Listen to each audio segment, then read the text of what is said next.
just disappointed? Well, I'm happy to tell you that I haven't dropped any of my resolutions.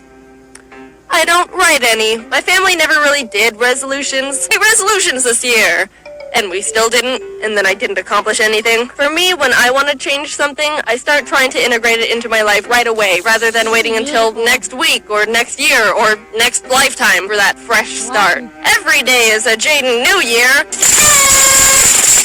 Woo! As someone who doesn't write them and probably isn't qualified to critique the art of New Year's resolutions, I'm gonna toss my opinion that no one asked for into the ring. I think the main contributors to those 92% failing goals are they're too unrealistic and they're too vague. Let's stop beating around the bush and talk about the most common resolution people make. Losing weight, eating healthier, you know, that rabbit hole. Lose 20 pounds by drinking this tea from a weird plant you've never heard of. Lose 10 pounds in 30 minutes or your pizza's free. Lose your money. It's all basically just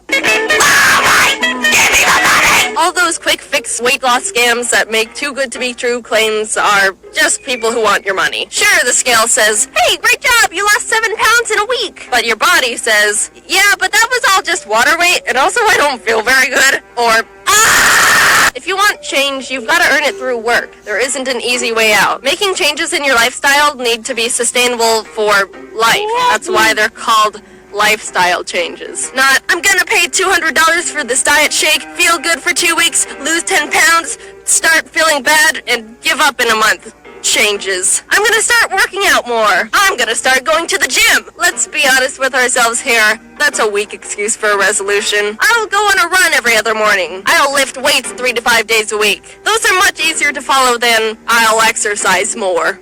Get out of here with that vague crap. You don't even know what you mean by that. And don't be flaky and say, oh, I missed a week. Oh, I'm hopeless. Oh. You're not going to be perfect for a whole year. Take a breath, chill, and keep going. I'm saying that to myself just as much as I am to you. I've been trying to be more self-aware about when my brain just wants to turn one little mess up into an excuse to stop something entirely. I'm getting better at slowly ending that habit. I grew up doing a lot of sports. Soccer, martial arts, tennis, competitive Pokemon. I know my way around the gym. But I dropped it all my last year of high school to focus on YouTube and art. I didn't care about what I ate, and combined with not moving around much, I started feeling pretty crummy. So I ended up turning to what most people do when they reach a similar problem. Alright, here we go.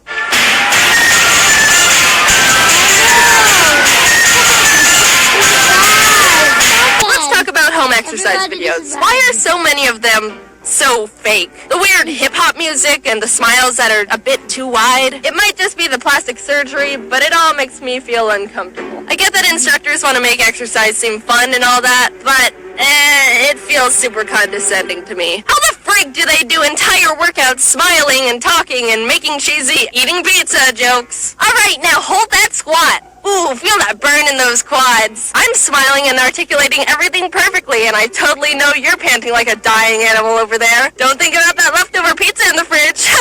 Looking at you, Brittany. If you're looking for good home exercise programs, I'm gonna recommend this blog I've been following for a super long time called Fitness Blender. Whoa, is that the sell-out alarm? Is Jane finally selling out? No, turn that thing off. I've never talked to Fitness Blender. They're not paying me to say this. They don't even know I exist.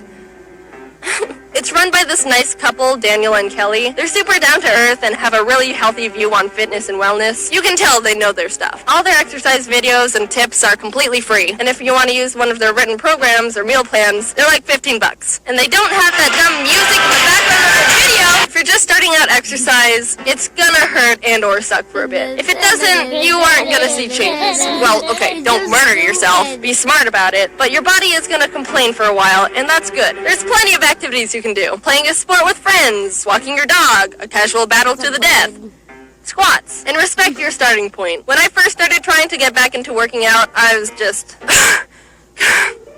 Okay. Alright, I got through it.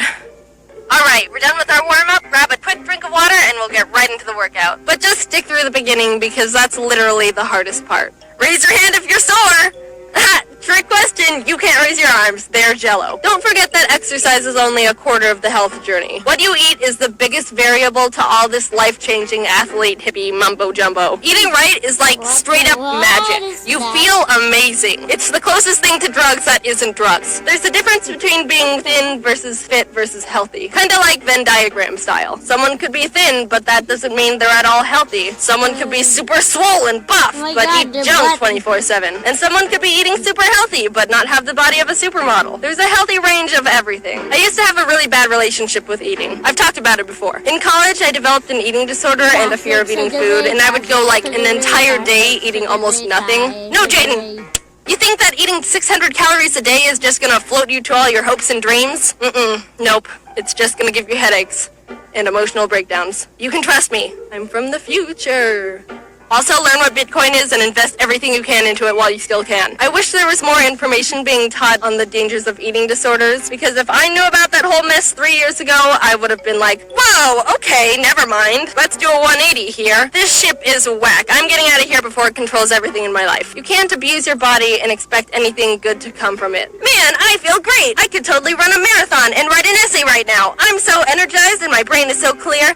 Thanks for feeding me literally one grape. You don't go to the gas station, pour a cup of gas into your car, and then try to drive to China. Eating less than your body needs to physically survive accomplishes nothing. It might seem like it's working in the moment, but honey, you've got a big storm coming. Please try to end it as soon as you can. I'm not at all trying to shame anyone going through rough times with their self-image. I know it's a really hard thing to fight against. I was pretty far gone when I was struggling, and even though I'm in a much better place now, I do still have bad days. What helps me is trying to separate logical thoughts from the bad ones that fuel the irrational fears. They're not here to see you succeed. They're just the dumb brain versions of those TV and email scams where they're like, hey, give me your credit card info, social security number, and mother's maiden name, and I'll give you $1 million.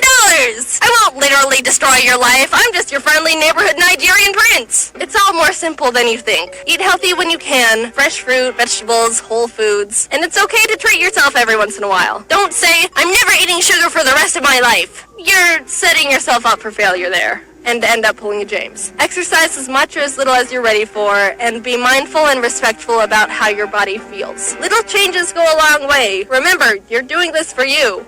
And don't play that dumb hip-hop music while you work out, or I swear to Hercules, I'm gonna run someone over